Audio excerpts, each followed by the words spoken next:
President Trump says the U.S. Air Force will soon have the most advanced fighter jets in the world, while a federal judge challenged the Trump administration over its use of a wartime-era act to deport migrants accused of being gang members. Erica Brown has more details from the White House.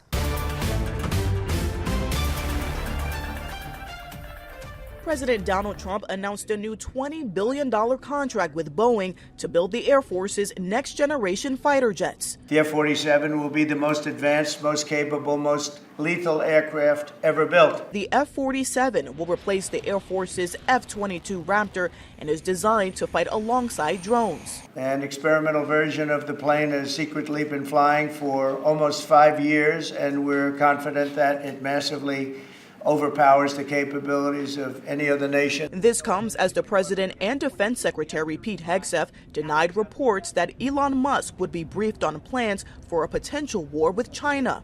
Musk was at the Pentagon Friday to talk about DOGE, to talk about efficiencies, to talk about innovations. It was a great informal conversation. The rest of that reporting was fake. President Trump also told reporters he has the authority to invoke the Alien Enemies Act to deport migrants without due process, despite a federal judge's order temporarily halting the flights. You can't stop that with a judge sitting behind a bench that has no idea what goes on, who happens to be a radical left lunatic. The administration was back in court Friday, and Judge James Boasberg chastised the Department of Justice, pushing for answers about how those who could be wrongfully detained as a result of the deportations could challenge the actions.